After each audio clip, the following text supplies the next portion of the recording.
Curve क्या होगा, एक बार मैं तुम लोग को बनाता हूँ फिर इसको एक्सप्लेन करते हैं। इधर है तुम लोगों का स्ट्रेस y के लॉन्ग और इधर किसका है तुम लोगों को स्ट्रेन। ये यहाँ पे ओरिजिन है वो, और ये होता है तुम लोगों को एक ग्राफ यहाँ से लेकर यहाँ तक, फिर ये थोड़ा टिल्ट करता है, टिल्ट करने के बाद एक ग्राफ होता है। मैं थोड़ा नंबरिंग कर दूँ, ये पॉइंट को बोल रहे हैं ए, इसके बाद ये वाला पॉइंट को यहाँ बोल रहे हैं बी,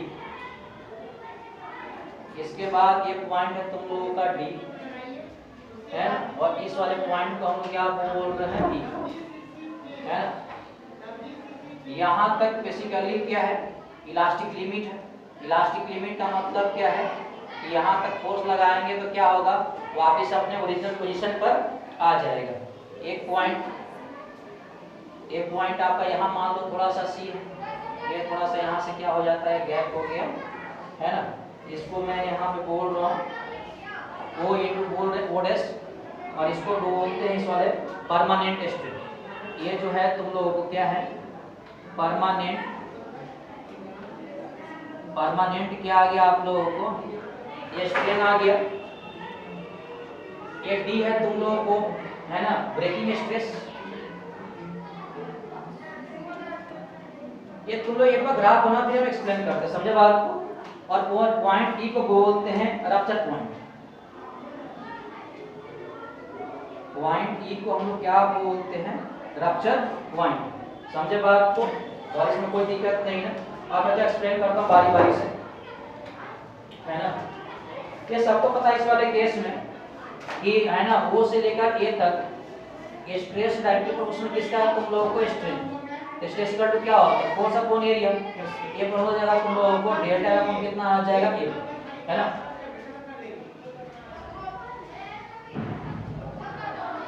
अब सबसे पहले बात करते हैं ओ से लेकर ए। ओ से पॉइंट यहाँ से ओ से लेकर ए तक है ना, ओ से ए तक देखा गया इस वाले केस में स्ट्रेस डायरेक्टली प्रोपोर्शनल किसका है, तुम लोगों को स्ट्रेन का है ना। और यहाँ पर ए है, पॉइंट ए है, ये इसको बोलते हैं लिमिट ऑफ प्रोपोर्शन पी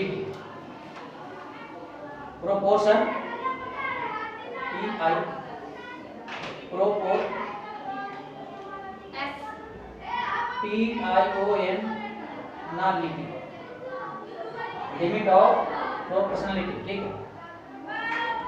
इसके बाद है ना, इसका वो स्लोप निकालो, इस कर्व का स्लोप निकालो कितना होता है, y अपॉन x होता है। तो y के लॉन्ग बताना कौन सा है, तो y के लॉन्ग देखो स्ट्रेस है, और इसके लॉन्ग कौन सा है, तुम लोग स्ट्रेन है। यानी बोल सकते हैं कि स्ट्रेस और स्ट्रेन का जो स्लोप होता है ये क्या देता है तुम लोगों को, मॉडुलस ऑफ इलास्टिसिटी। ये बड़ा फेमस कर्व है, इसको हम इसे डिनोट कर रहे हैं ना। इसके बाद तुम लोग पॉइंट बी पे आ जाओ, तो बी पे क्या है तुम लोगों को, बी इसका है इलास्टिक लिमिट। बी आप लोगों को है इलास्टिक लिमिट है ना। इलास्टिक लिमिट का मतलब क्या है, if deforming force is removed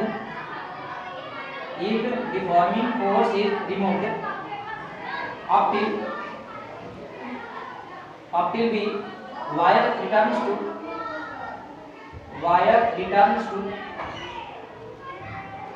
to original state है ना। यानी तुमसे अगर कोई बोले A से B तक, लेकिन हाँ A से B तक जो स्ट्रेस है वो डायरेक्टली प्रोपोर्शनल स्ट्रेन ये नहीं रहता है,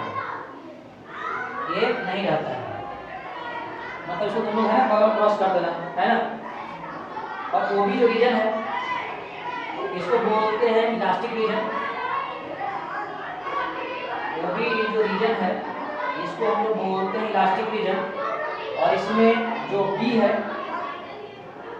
बी को बोलते हैं यील्ड लिमिट। इसके बाद है ना, आप नेक्स्ट पॉइंट आ जाओ, आफ्टर बी। अगर बी के बाद अगर बात करें आफ्टर बी, तो देखा गया कि स्मॉल स्ट्रेस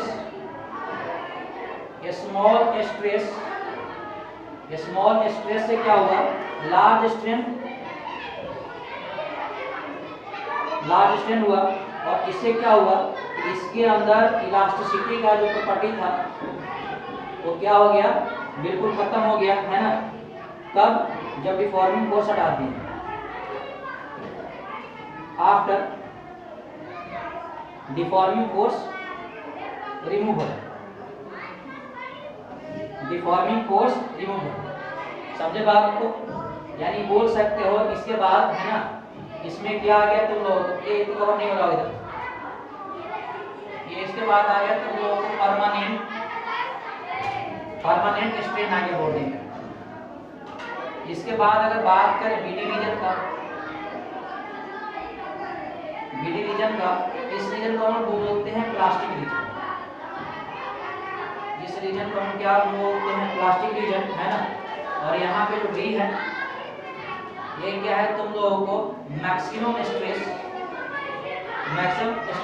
जिसको हम क्या बोलते हैं, ब्रेकिंग स्ट्रेस। इसको हम क्या बोलते हैं, ब्रेकिंग स्ट्रेस। इसको हम बोलते हैं ब्रेकिंग स्ट्रेस। इसको हम लोग बोलते हैं breaking stress. Breaking stress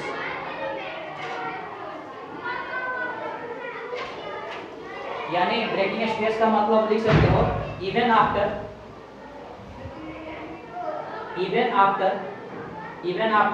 removal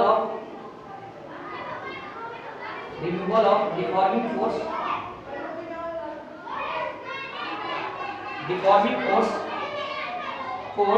wire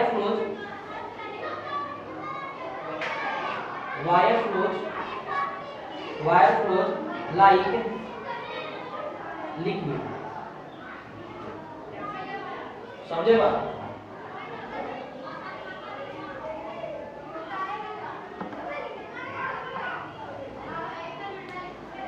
तुम लोग है ना, ये लिख लो तुम लोग,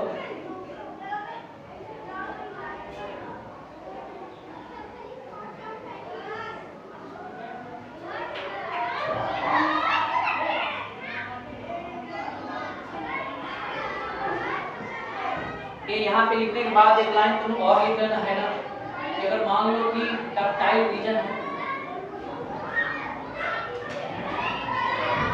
तो डक्टाइल रीजन के लिए, डक्टाइल या इसको बोलते हैं कभी कभी यहाँ पर टेंसाइल, डक्टाइल या इसको बोलते हैं टेंसाइल रीजन के लिए क्या आना चाहिए तुम लोगों को, कि जो प्लास्टिक रीजन है, प्लास्टिक रीजन क्या चाहिए तुम लोगों को, लार्ज चाहिए। क्या चाहिए तुम लोगों को, लार्ज चाहिए। और उसके बाद क्या है, एक होता है ब्रूटल,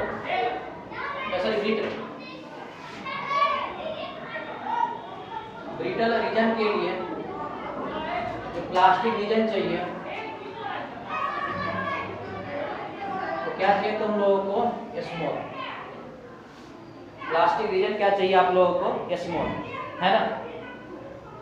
और एक होता है तुम लोगों को इलास्टोमर,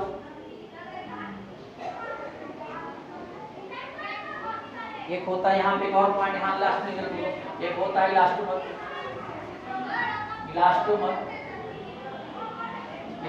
का मतलब क्या है, no plastic region, no plastic region. इसका मतलब क्या है, ओनली इलास्टिक रीजन,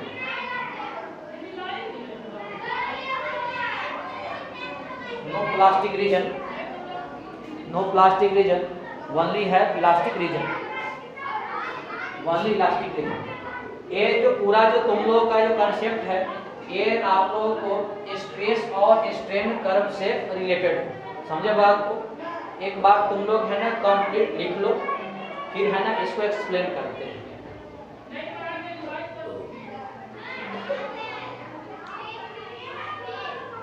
ये बड़ा फेमस स्ट्रेस और स्ट्रेन का कर्व है।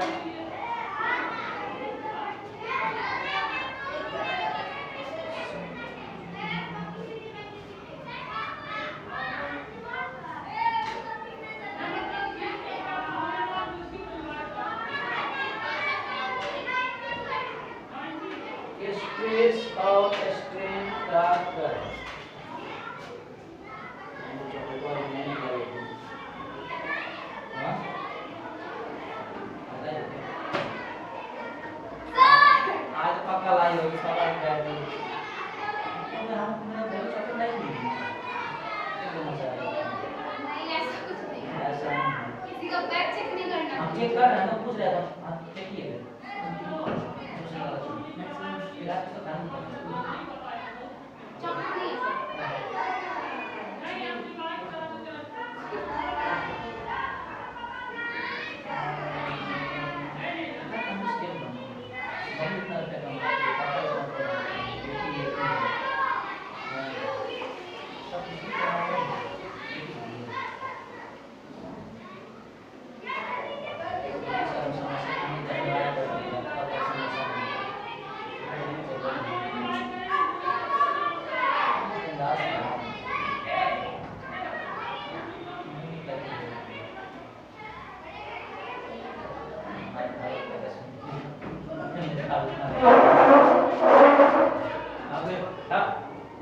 आगे संतर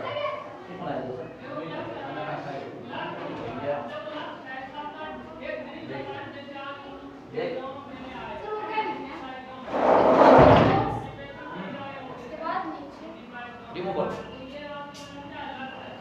सर डिफॉर्मिंग फोर्स के बाद जो ऐसे करके रिमूवल इलास्टिसिटी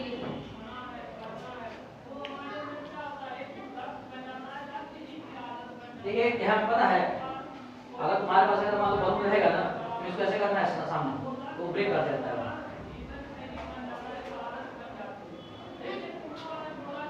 चॉकलेट जो नहीं खिलाई देख लो सारा झुला दिए सुबह होता तो दे देते ना इसमें है क्या कब था तुम जो नहीं खिलाई पूरे क्लास को है ना मैं भी वही मुझे परेशान था वो भी खाने के लिए वो तो एक बुतरू को दे दिया बुतरू को क्या देना था यार हम लोग बूढ़े पड़े हैं हम लोग देना चाहिए था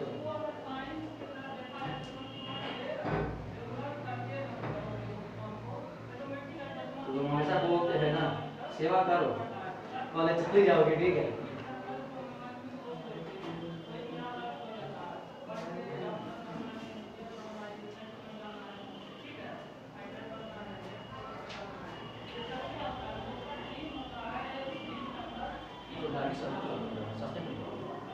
कौन बोला ये मल्टा ये तो और महंगा है मल्टा हमको नहीं पता बस मम्मी खरीद के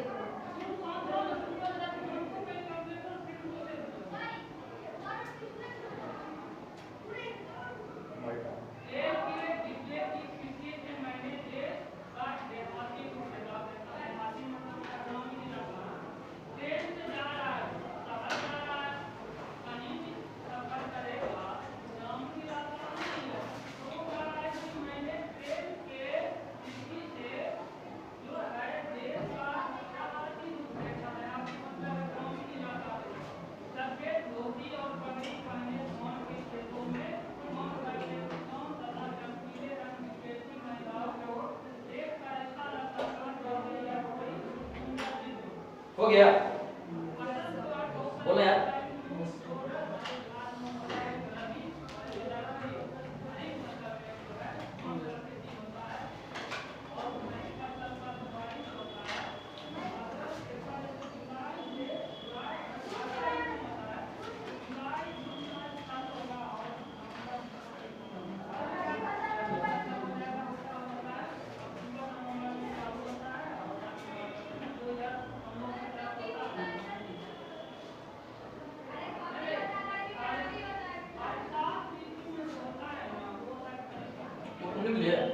कस्टमर वर्क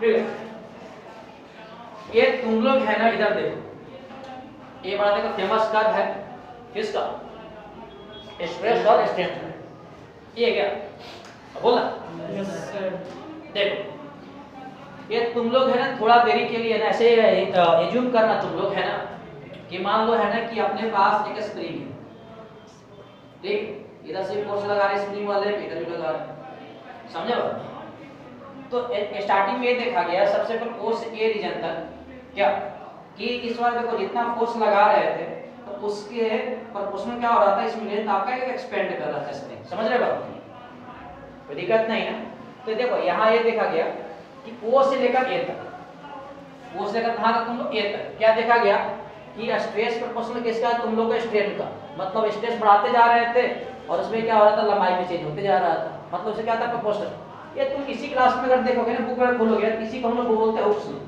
क्या बोलते हैं इसको, हुक्स लॉ। समझे बात को? इसी वाले के बगल में से अगर तुम इसको लिख देना, ठीक बात में एक्सप्लेन करने के बाद, इसी वाले को हम लोग क्या बोलते हैं, हुक्स लॉ। यानी जो फॉर्मूला जो पता है तुम लोगों को, मॉडुलस ऑफ इलास्टिसिटी, है ना, मतलब इसे बोलते हैं, ठीक।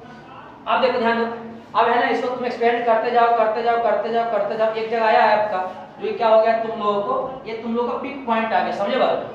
इसी को यहाँ पे बोल रहे हैं प्रोपोर्शनल कांस्टेंट, इसको ये बोलते हैं। समझे बात?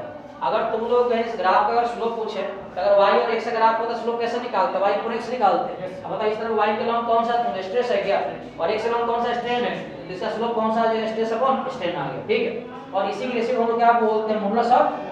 कोई दिक्कत नहीं, कल बात हुई थी अपनी, है ना, कोई दिक्कत नहीं है। अब ठीक है, अब उसके बाद क्या देखा गया, अब तो ये तक पहुंच गए, अब तुम लोग थोड़ा सा और फोर्स लगा। अच्छा एक बात बताऊं क्या, देखो अगर तुम यहाँ से खींचे इसको, ये तक मान पहुंचे, फिर अगर छोड़ दिए तो फिर पुनः क्या आ गया, तो वापस अपने जगह पे आ गया था, कहाँ पे, यहाँ पे, कोई दिक्कत नहीं ना। फिर क्या किया गया कि जहाँ तक लिमिट ये तक पहुंच गया, अब थोड़ा सा और मान लो इसको एक्सपेंड किया। समझे बात? फिर क्या हुआ तुम लोगों को, ये यहाँ तक बी तक आ गया। मतलब ये सुनो, यहाँ से अगर मान लो बी तक ला के इसको छोड़ दिए, फिर कहाँ तक आ गया, तुम यहाँ पे आ गया। लेकिन ए से बी तक आने में ये है तुम लोग स्टार्टिंग में चल रहा था स्ट्रेस प्रोपोर्शनल टू स्ट्रेन, ये कौन सा रीजन में था तुम लोग, ओ से लेकर ए तक, ये तुम लोगों को ए से लेकर बी तक लागू नहीं हुआ।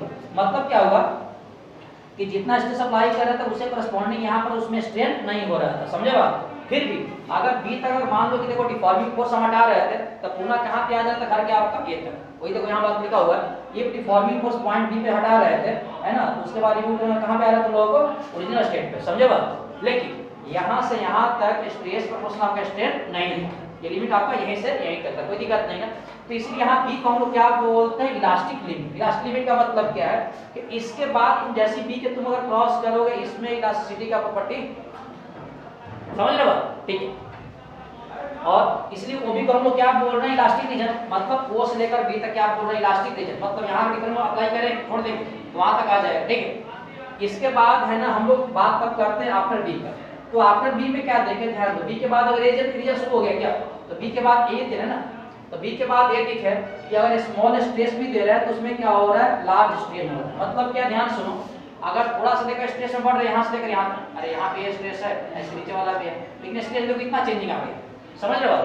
मतलब यहाँ बी पहुंचने के बाद पहुंच गया, थोड़ा सा भी लगा रहे स्ट्रेस लगा तो लंबाई की ज्यादा इंक्रीज कर। समझे बात?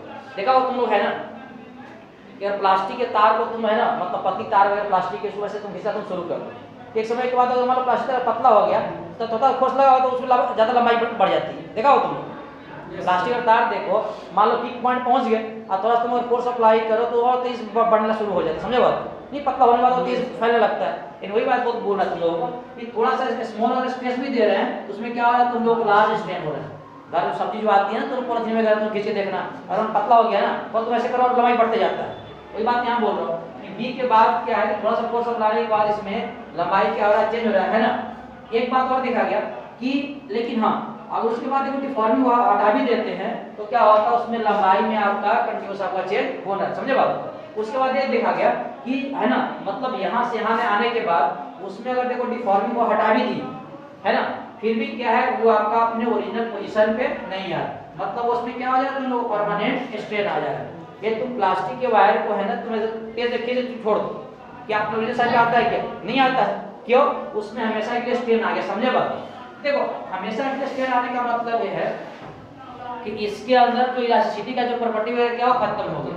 अरे मान लो स्प्रिंग को तुम ऐसे पकड़ के तुम तेज से खींच दो तो क्या स्प्रिंग आता है कि नहीं आता? स्प्रिंग तुम आराम से अगर खींचोगे ना तब वापस आ जाता है। समझे बात? अगर तुम अगर यहाँ से तुम अगर तेज अगर खींच दिए हो तो अपनी जगह पे नहीं आएगा, तो उसमें क्या बोलते हैं, उसमें आगे परमानेंट स्ट्रेन आ गया। समझे बात को? यानी इसको ये भी बोल सकते हो कि उसके अंदर जो इलास्टिसिटी का जो प्रॉपर्टी वगैरह था वो क्या हो गया, तुम लोगों को खत्म हो गया। इसके बाद देखो रीजन आ गया तुम लोग बी के बीडी रीजन को, तो बीडी रीजन को हम लोग बोलते हैं प्लास्टिक रीजन, है ना। क्या बोलते हैं इसको? प्लास्टिक रीजन, है ना। एक बात बोल रहा है कि यहाँ देखो बी से तो डी तक रीजन आ गए, इसको बोल रहे हैं प्लास्टिक रीजन, और डी को बोल रहे हैं इस वाले केस में क्या बोल रहे हैं, मैक्सिमम स्ट्रेस। मतलब क्या है, अगर डी के बाद अगर तुम थोड़ा सा फोर्स अप्लाई करोगे तो टूट जाएगा।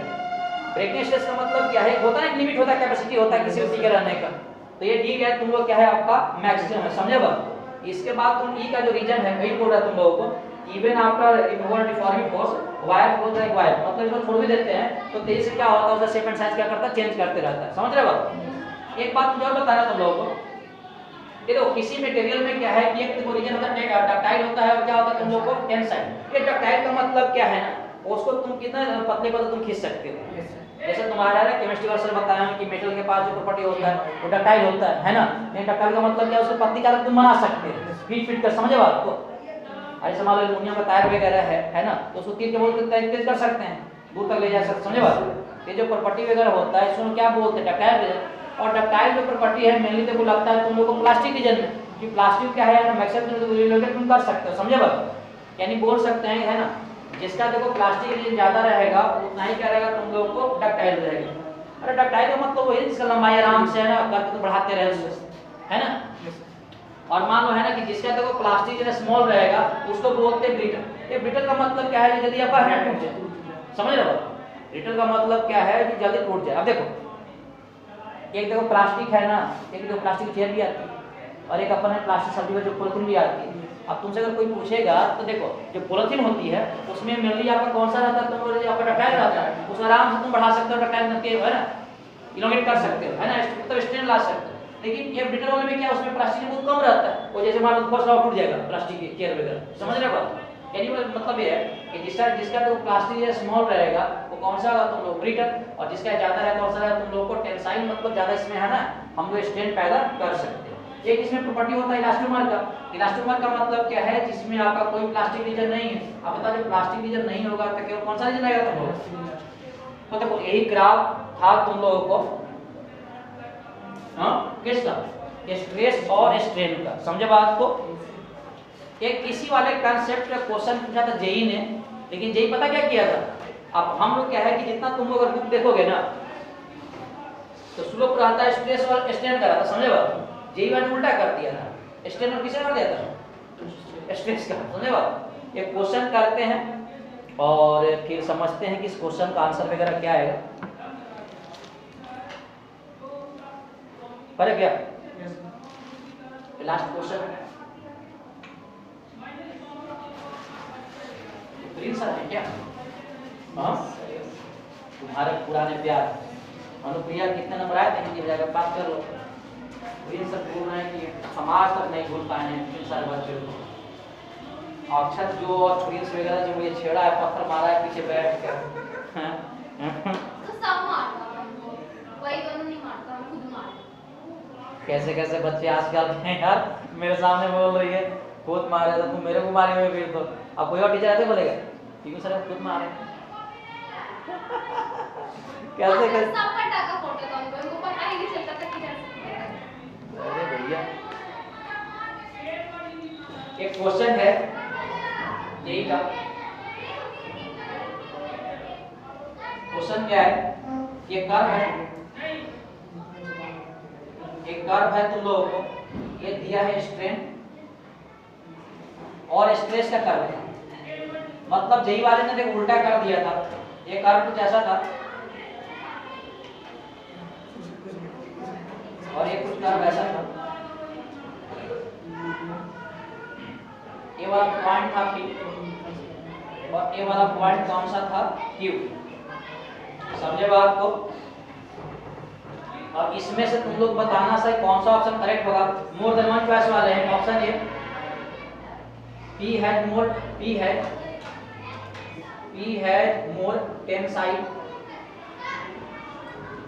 more tensile strength. B number में P is more ductile. C number में P is more brittle.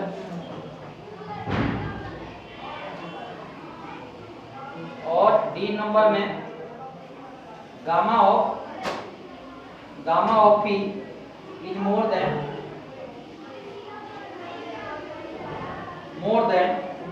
that of Q. ये बताओ तुम लोग है ना इस वाले में किसका है,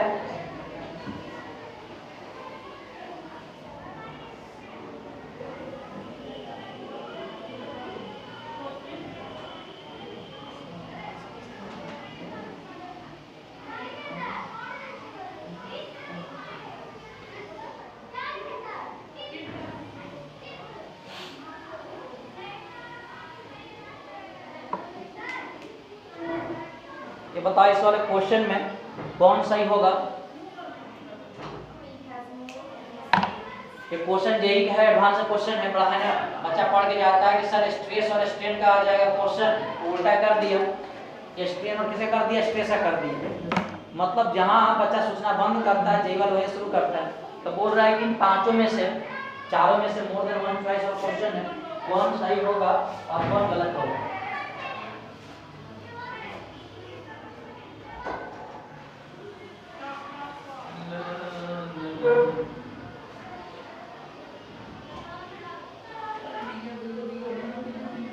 ये ऑप्शन तो लिखो यार, ऑप्शन लिखो इसको। आगे में आंसर आ गया क्या?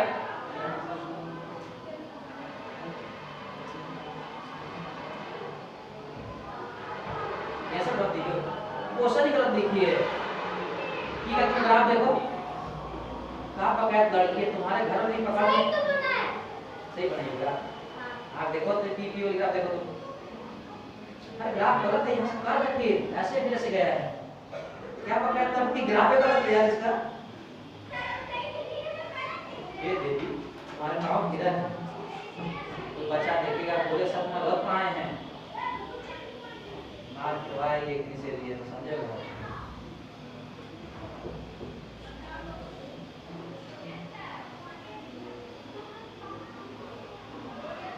एक क्वेश्चन देखो, जेई क्या था, मोर देन वन क्वेश्चन था, है ना, 4 नंबर क्वेश्चन था।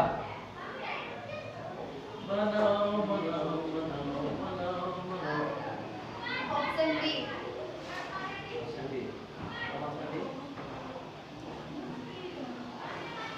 वही आंसर है आंसर। गामा ऑफ ई, अच्छा gamma of E more than Q, सही है। इधर जो सकल दिख रहा है, सकल दिखा उससे ज्यादा ही लग रहा है। सकल दिख रहा है, ये किसी का है क्या? क्वेश्चन आई कि जेई का है, मजाक कर थोड़ी, बिहार में तो तुम्हारा थोड़ी बिहार बोर्ड में पास कर रहे हैं और गिरफ्तार तो सही बना यार, तुम जैसा ही बना है। ऐसे भागा ऊपर भागा है, नहीं दिखाई दे रहा यार, तुम कर क्वेश्चन क्या है, ऊपर से गया है फिर नीचे मुड़ के ऊपर गया है। अरे तुम लोग आया क्या? हाँ, इस क्वेश्चन का कौन सा ऑप्शन करेक्ट होगा? ये ध्यान से सुन, इधर इधर देख रहा है क्या? अच्छा है, हाँ, ये अगर तुम लोग को थोड़ा बहुत ध्यान होगा तो क्या क्या क्या क्या क्या हम लोग है ना, अभी तक मतलब क्या पढ़े थे, ग्राफ किसका था अपना, स्ट्रेस का, और इधर कितना था तुम लोगों को, स्ट्रेन, ये था ना हम लोग का, और इसे ग्राफ ऐसे था, ये ऐसे था ना, यही सर, यहाँ तक ये तक गए थे, फिर ये बी तक था, और ये बी के बाद